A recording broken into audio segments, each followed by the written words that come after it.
So hello friends.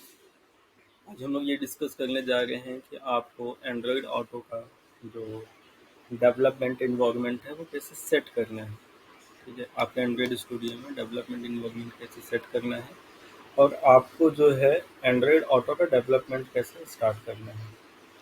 तो जिसके लिए पहले हम ये समझेंगे कि एंड्रॉयड ऑटो क्या होता है, एंड्रॉयड ऑटोमोटिव क्या होता है। सो बेसिकली एंड्रॉयड ऑटो एक टाइप का कंपेनियन ऐप है जो कि गूगल ने 2014 में लॉन्च किया था। ये एक टाइप का कंपेनियन ऐप है जो कि ड्राइवर को safe and good experience provide करता है।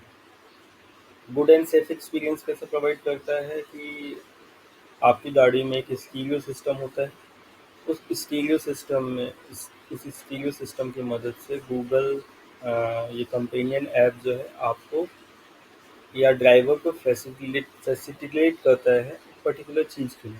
जैसे फॉर एग्जांपल ड्राइवर को एक स्टीरियो सिस्टम को ऑपरेट करना है तो वो गूगल असिस्टेंट की मदद से वो स्टीरियो सिस्टम को ऑपरेट कर लेगा। जैसे गाने को बजाना है या गाने को पॉज करना है या साउंड ट्रैक को बदलना है, या ड्राइवर जो है एक पॉइंट से दूसरे पॉइंट पे स्टीरियो की मदद से, जो एक बड़ी सी स्क्रीन लगी हुई स्टीरियो की मदद से एक पॉइंट से दूसरे पॉइंट पे नेविगेट होना चाहता है तो वो नेविगेट हो सकता है। ड्राइवर जो है गूगल असिस्टेंट की मदद से कम्युनिकेट कर सकता है, टेलीफोनिक कॉल को उठा सकता है। ड्राइवर जो है वो वीडियो को किसी भी वीडियो को ब्राउज कर सकता है, वीडियो को चेंज कर सकता है। लेकिन गूगल ने एक गुड ड्राइवर एक्सपीरियंस जो है अपनी ऐप से देने की कोशिश की और एक ड्राइवर के लिए एक सेफ एक्सपीरियंस देने की कोशिश की। और उसके लिए गूगल ने एक ऐप बनाया that is for Android auto. So basically अगर मैं समराइज करूँ तो एंड्रॉयड ऑटो एक टाइप का कंपेनियन ऐप है जो कि आपकी कार से जाकर के अटैच्ड हो जाता है और ड्राइवर को एक सेफ एंड एक गुड ड्राइवर एक्सपीरियंस जो है वो प्रोवाइड करता है। फिर इसके बाद मार्च 2017 में गूगल ने क्या किया, एक सेपरेट ओएस ही दे दिया। एक सेपरेट ओएस दे दिया इसके लिए, व्हीकल के लिए, जिससे ड्राइवर को एक सेफ एंड एक गुड जो है एक्सपीरियंस मिलने लगा। ठीक है।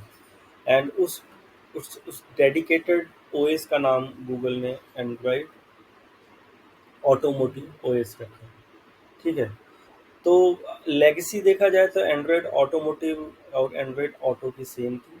दोनों में जो है ड्राइवर को एक सेफ और एक गुड एक्सपीरियंस, ड्राइविंग एक्सपीरियंस मिल रहा था। लेकिन इस चीज़ में क्या है कि पहले एक कंपेनियन ऐप के रूप में जो है ड्राइवर को एक सेफ एक्सपीरियंस मिल रहा था, और अब जो है एक पूरा का पूरा सेगमेंट, एक पूरा का पूरा ओएस ही बन गया जिसकी मदद से एक ड्राइवर को एक सेफ और एक अच्छा यूज़र एक्सपीरियंस मिल रहा है। और इस केस में क्या हुआ कि जो जो गूगल का एक ऑटो इंडस्ट्री में एक बहुत बड़ा इम्पैक्ट बना जो कि पहले नहीं था। ठीक है। अब देखा जाए तो आज की डेट में लगभग सभी व्हीकल्स में, लगभग सभी स्टीरियो में एंड्रॉयड ऑटो का सपोर्ट मिलता है, या लगभग सभी व्हीकल्स में एंड्रॉयड ऑटोमोटिव का सपोर्ट मिलता है। लेकिन फिर भी आप इस साइट में जा कर के देख सकते हैं कि आपकी आपके आपके जो व्हीकल है, आपकी जो गाड़ी है, उसमें एंड्रॉयड ऑटो का सपोर्ट है कि नहीं है। Yeah, just for the information, you can go to this site and you can find that how many vehicle have the support of the Android Auto, or have the support of the Android Auto machine, or how many stereo in the market which have the support of the Android Auto, or which have the support of the Android uh, called the Android Automotive. So you can go to this site and you can, for the information, uh, you can just get the information that how many type of this how many type of uh, that your vehicle have that support or not. Okay. Now go to the another slide. Okay. Now into this slide I explain that how uh, I can what I will do, how I will set my Android Studio to give the development support.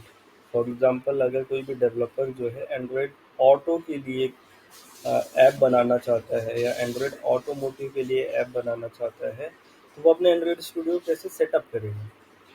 या कोई भी developer है जिसके पास already existing application है और वो अपनी application में एंड्रॉयड ऑटो के सपोर्ट को देना चाहता है, तो उसके लिए उसको अपने एंड्रॉयड स्टूडियो में क्या क्या चेंजेस करने पड़ेंगे.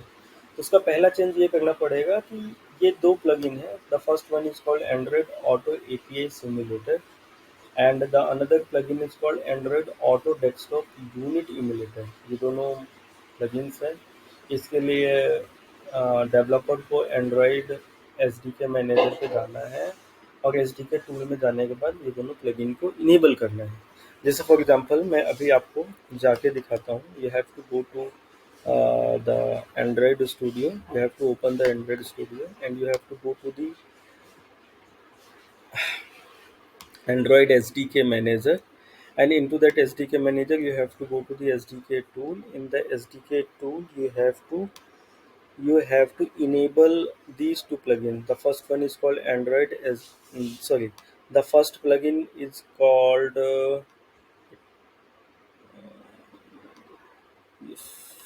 no, the first plugin.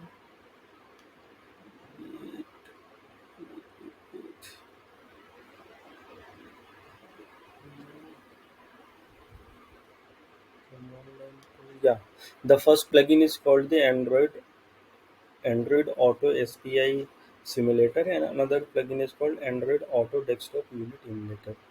So first of all, you have to enable these two plugins. Okay, in my case, the plugin is already enabled.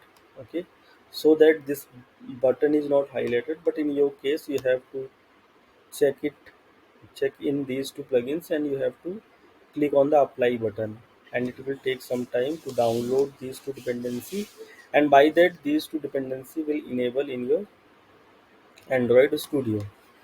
Okay, so आपको इस तरह से ये दोनों डिपेंडेंसीज को अपने एंड्रॉयड स्टूडियो में जाकर के इनेबल करना है.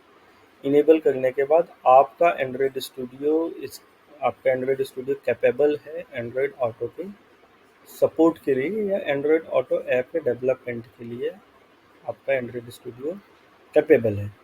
इसके बाद क्या करना है आपको, अपने मोबाइल में जो है एंड्रॉयड डेस्कटॉप हेड की यूनिट को इनेबल करना है. उसके लिए आपको अपने डिवाइस में, अपने मोबाइल में सेटिंग में जाना है. सेटिंग में जाने के बाद आपको एंड्रॉयड ऑटो के ऐप को खोलना है. एंड्रॉयड ऑटो के ऐप को खोलने के बाद आपको बॉटम में जा कर के वर्जन ऑप्शन पे लगभग 10 बार क्लिक करना है, और इससे जो है आपका जो है एंड्रॉयड ऑटो की डेस्कटॉप यूनिट जो है वो इनेबल हो जाएगा, या आपका एक डेवलपमेंट मोड जो है इनेबल हो जाएगा, जिससे आप एंड्रॉयड ऑटो के लिए एप्लीकेशन जो है वो बना सकते हैं. जैसे फॉर एग्जांपल मैं अपने डिवाइस पे गया. ठीक है, अपने डिवाइस पे जाने के बाद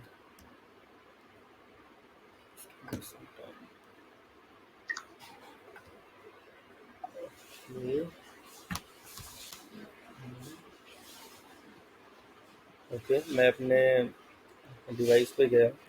ठीक है, डिवाइस पे जाने के बाद जो है मैं सेटिंग पे गया.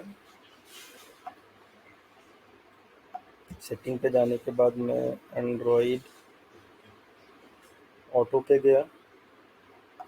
एंड्रॉयड ऑटो पे जाने के बाद मुझे लास्ट में जाना है. सबसे लास्ट में मुझे वर्जन दिखेगा. इस वर्जन पे लगभग मैं 10 टाइम टैप करूँगा. जब मैं 10 टाइम टैप करूँगा तो मेरी जो है एंड्रॉयड ऑटो ऑटो का डेवलपर मोड जो है वो इनेबल हो जाएगा. जब मेरा एंड्रॉयड ऑटो का डेवलपर मोड इनेबल हो जाएगा तो उसके बाद मैं अपनी तो मैं एंड्रॉयड ऑटो के लिए ऐप डेवलप कर सकता हूँ, या अपने एग्जिस्टिंग ऐप में एंड्रॉयड ऑटो की फंक्शनलिटी को डेवलप कर सकता हूँ या अपग्रेड कर सकता हूँ इसके बाद. ठीक है, okay, and after that you have to start the head unit server. Head unit server जो है एक टाइप का इंटरमीडिएट है जो कि हमको एंड्रॉयड डिवाइस और एंड्रॉयड ऑटो के बीच में एक कनेक्शन प्रोवाइड करता है। ओके। और इसको इनेबल करने के लिए मुझे क्या करना पड़ेगा, मुझे अपने डिवाइस के एंड्रॉयड ऑटो पे जाना पड़ेगा, उसके ऑप्शन मेनू पे जाना पड़ेगा। ऑप्शन मेनू पे जाने के बाद वहाँ पे मेरे पास ऑप्शन आएगा head start head unit server, उस पर क्लिक करना पड़ेगा और उसके बाद मेरा हेड यूनिट सर्वर जो है वो स्टार्ट हो जाएगा। जैसे फॉर एग्जांपल मैं अपने डिवाइस पे जाऊँगा, ठीक, अपने डिवाइस पे जाऊँगा, यहाँ पे ऑलरेडी एंड्रॉयड ऑटो इनेबल है। यहाँ पे जाने के बाद मैं ऑप्शन मेनू पे जाऊँगा, ऑप्शन मेनू पे मुझे हेड यूनिट सर्वर नाम का ऑप्शन दिखेगा। मैं यहाँ पे क्लिक करूँगा और इस टाइप से मेरा एंड्रॉयड का हेड यूनिट सर्वर जो है वो वेट इस टाइप से मेरा जो है हेड यूनिट सर्वर जो है वो स्टार्ट हो जाएगा। ये देखो अब यहाँ पे तो हेड यूनिट सर्वर जो है वो स्टार्ट हो जाएगा। ठीक, हेड यूनिट सर्वर को स्टार्ट करने के बाद अब मुझे क्या करना है, मेरे एंड्रॉयड स्टूडियो को हेड यूनिट सर्वर से कनेक्ट करना है। तो एंड्रॉयड स्टूडियो को हेड यूनिट सर्वर से कनेक्ट करने के लिए मेरे पास दो ऑप्शन है। मेरे पास पहला ऑप्शन ये है कि मैं यूएसबी केबल की मदद से या यूएसबी डिबगिंग की मदद से हेड यूनिट सर्वर को कनेक्ट कर सकता हूँ, या वायरलेस डिबगिंग की मदद से हेड यूनिट सर्वर को कनेक्ट कर सकता हूँ। तो आइए देखते हैं पहले यूएसबी केबल की मदद से हेड यूनिट सर्वर को कैसे कनेक्ट करना है।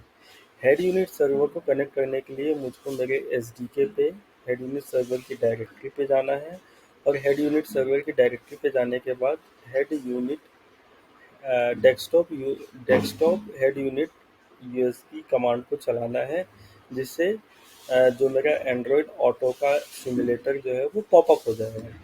फॉर एग्जांपल इस चीज़ को हम लोग करके देखते हैं। यहाँ पे ऑलरेडी ये कमांड चल रही है, ठीक है। ओके, ये this is for the Android Studio actually. So मैं एंड्रॉयड स्टूडियो कमांड को फिर से चला देता हूँ। नाउ मैं ये अब यहाँ पे मैं ऑलरेडी जो है हेड यूनिट सर्वर जहाँ पे लोकेट करता है उस डायरेक्टरी पे मैं ऑलरेडी हूँ। मेरी डायरेक्टरी है एंड्रॉयड एस डी के एक्स्ट्रा गूगल एंड ऑटो। यहाँ पे जा कर के मैं desktop head unit USB commands को चलाऊँगा। इस कमांड को चलाने के बाद मेरा मोबाइल जो है वो एंड्रॉयड डेस्कटॉप हेड यूनिट से जाकर के कनेक्ट हो जाएगा। ये देखिए मेरा मोबाइल जो है डेस्कटॉप हेड यूनिट से जाकर के जो है कनेक्ट होने वाला है।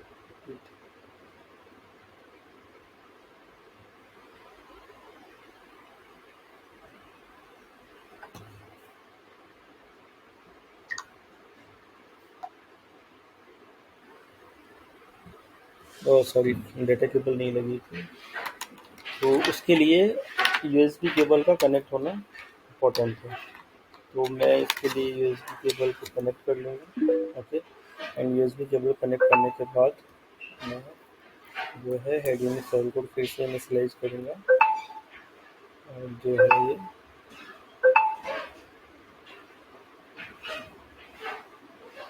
ये इस टाइप से डेस्कटॉप यूनिट्स जो है वो कनेक्ट हो जाएगी। ओके, और मैं अपना फर्दर डेवलपमेंट जो है यहाँ से कर सकता हूँ। नाउ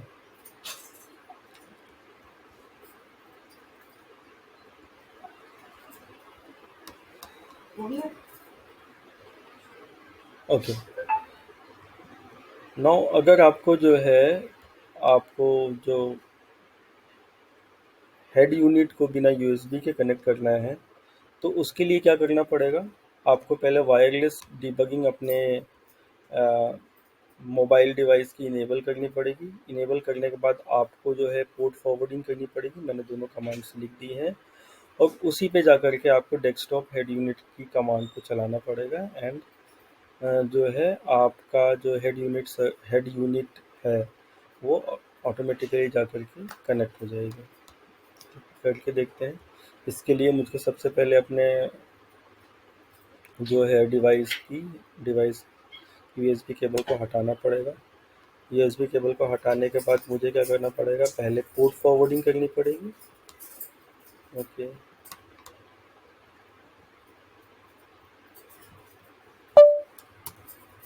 ठीक है, ये पोर्ट फॉरवर्डिंग होगी। और पोर्ट फॉरवर्डिंग के बाद मुझे जो है डेस्कटॉप हेड यूनिट की कमांड को चलाना पड़ेगा। और इस तरह से जो है मेरा जो एंड्रॉयड ऑटो का जो डेस्कटॉप हेड यूनिट है वो विदाउट वायर जो है वो कनेक्ट हो जाएगी। ओके, एंड इसके बाद जो है मैं अपना एंड्रॉयड ऑटो के लिए जो है फर्दर डेवलपमेंट में इस तरह से जो है वो स्टार्ट कर सकता हूँ। So this is how I can connect my Android Auto with Android Studio and start um, the development. Uh, okay, so I hope you like the video, and if you have any query or anything, you can comment me. Okay, I will provide you the link which can help you more to this topic. So thank you very much. Bye.